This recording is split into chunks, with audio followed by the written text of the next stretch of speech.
والصلاة والسلام على أسرة الأنبياء والمرسلين وعلى آله وأصحابه أجمعين.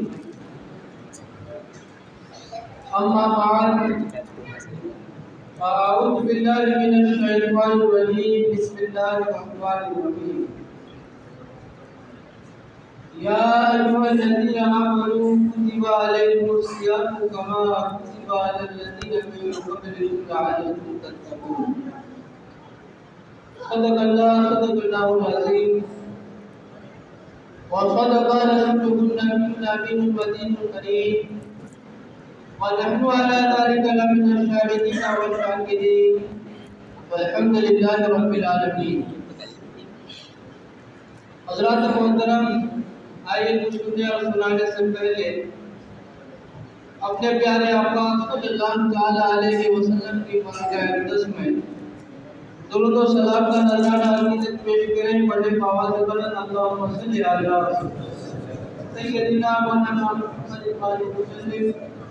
صلو علیہ وسلم علیہ یا رسول اللہ صلی اللہ تعالی علیہ وسلم. حضرات محترم، آج ہم اور آپ الوداع جمعہ ادا کرنے کے لیے اکٹھا آئے. ایسے تو ہر ہفتے میں جمعہ کی نماز ادا کرتے ہیں. اس جمعے کی نماز کی خوشی الگ ہے. اس طرح عید اور بقرعید کی نماز میں خوشی ہوتی ہے، وہی خوشی جمعہ کی نماز میں بھی ہوتی ہے. کیوں؟ اس لیے کہ یہ حقیقی ہفتہ کی عید ہے، اور عید اور بقرعید یہ سال کی عید ہے، اور یہ جمعہ کی نماز یہ ہفتے کی. مگر ہم اور آپ جو آج جمعہ کی نماز ادا کرنے آئے ہیں تو یہ الوداعی جمعہ ہے.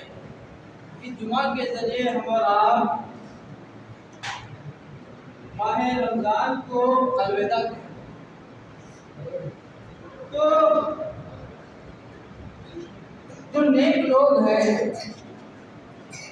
جن کے دل میں اللہ اور اس کے رسول کا خوف ہے، جن کے اندر تقویٰ اور پرہیزگاری ہے، تو آج وہ لوگ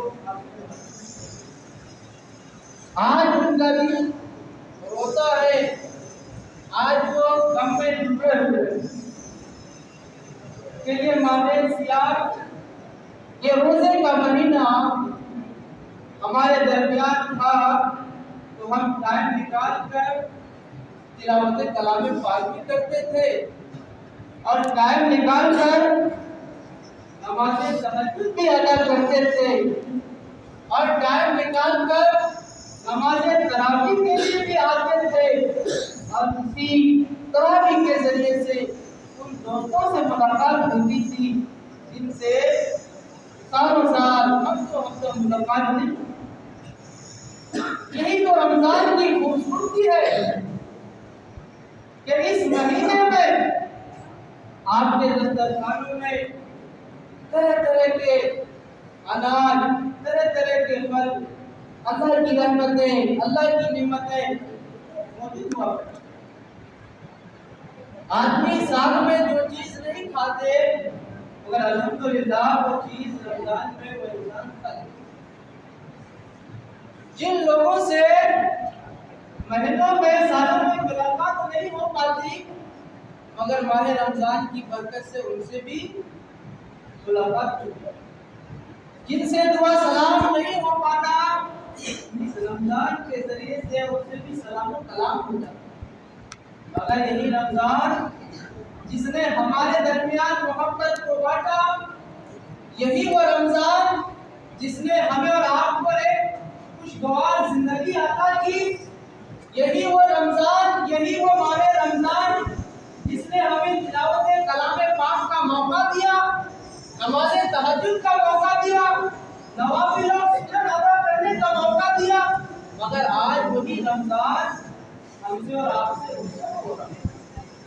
وہی رمضان کو ہم اور آپ رخصت کرنے کے لیے الوداعی جمعہ پڑھنے کے لیے آئے. مگر الوداعی جمعہ تو ہم اور آپ ادا کرنے آئے ہیں، مگر ہمیں یہ بھی یاد رکھنا ہوگا، یہ بھی خیال کرنا ہوگا کہ ہم تو الوداع جمعہ پڑھنے کے لیے آئے ہیں، مگر کیا ہم نے اس مقدس مہینے میں کچھ کیا بھی، یا یوں ہی اس مہینے کو رخصت کرنے کے لیے آئے؟ یہ سوچنے کا مقام، ایک درس لینے کا مقام ہے کہ ہم الوداع جمعہ پڑھنے تو آ گئے، مگر کیا ہم نے اس مہینے میں جس طریقے سے اس مہینے کا حق تھا اس حق کے مطابق ہم نے اس مہینے کا حق ادا کیا یا نہیں؟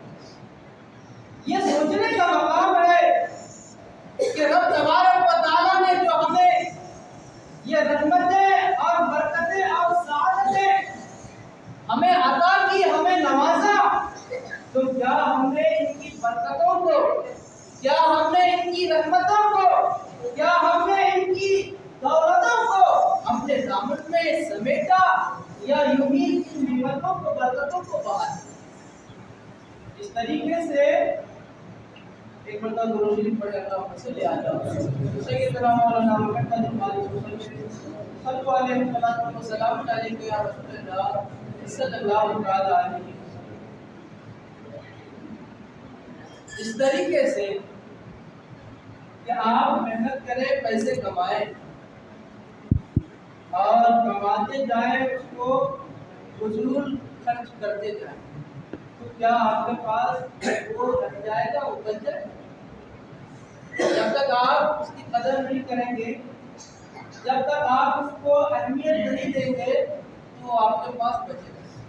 تو اسی طرح اللہ تبارک و تعالیٰ نے ہمیں یہ مبارک مہینہ تو دیا، یہ مبارک مہینے ہم نے تو پائے، مگر کیا ہم نے اس مہینے پہ کچھ کیا؟ ایسے تو ہم اور آپ اور مہینوں کو بھی یوں ہی گزار دیتے ہیں۔ زندگی کا ایک ایک سیکنڈ، ایک ایک منٹ بہت مہتوپورن، بہت اہمیت کا حامل ہے۔ اگر کوئی ایک منٹ جو اللہ کے ذکر میں، اللہ کی یاد میں ہم نے گزار دیا، تو وہ زندگی کا سب سے بہترین منٹ اور گھنٹہ ہے، وہ وقت ہے۔ اور اگر ہم نے یوں ہی اس ساتھ کو، اس گھڑی کو یوں ہی گزار دیا، تو ہماری زندگی کا سب سے بہترین وہ رہا۔ تو ہمیں آپ کو یہ جو رمضان ملا، تو اس رمضان کے ہر گھڑی میں، ہر منٹ میں، ہر سیکنڈ میں ہمیں افطار کے لیے بیٹھے، تو آپ وہاں بھی دعا کے لیے رب کی بارگاہ میں درخواست کریں۔ اللہ کے پیارے نبی صلی اللہ علیہ وسلم نے ارشاد فرمایا کہ افطار کے وقت مانگی گئی دعا رب تبارک و تعالیٰ کی بارگاہ میں قابل قبول ہے، وہ دعا رد نہیں ہے۔ اور ایک روایت میں ہے کہ پیارے آقا صلی اللہ تعالیٰ علیہ وسلم نے ارشاد فرمایا کہ 3 لوگوں کی دعا رب تبارک و تعالیٰ رد نہیں فرماتا۔ لوگوں کی 3 لوگوں کی دعا رب تبارک و تعالیٰ رد نہیں فرماتا۔ پہلا روزے دار، جو روزے دار لوگ ہیں اس کی دعا رب تبارک و تعالیٰ رد نہیں کرتا، بلکہ قبول کرتا۔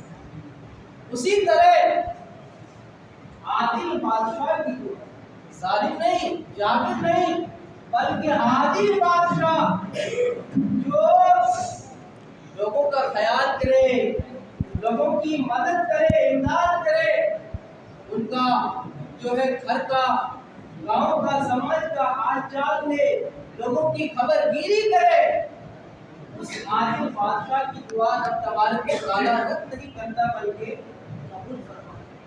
تیسرا، مظلوم لوگ جن پر ظلم و زیادتی کی جاتی ہے، ان مظلوموں کی دعا رب تبارک و تعالیٰ رد نہیں کرتا، بلکہ قبول کرتا۔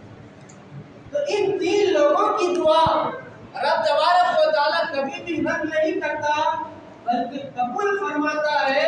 تو ہم جب روزے کی حالت میں رہے، تو افطار کے وقت اور سحری کے وقت خاص طور پر رب تبارک و تعالیٰ کی بارگاہ میں دعا کریں، رب کی بارگاہ سے کچھ مانگے، تاکہ رب تبارک و تعالیٰ ہمیں اور آپ کو عنایت کرے۔ یہ تو حدیث پاک میں آتا ہے کہ رمضان کی ہر راتوں میں رب کی رحمتیں یہ پکار پکار کر کہتی ہے کہ ہے کوئی بندہ جو مجھ سے سوال کرے، ہے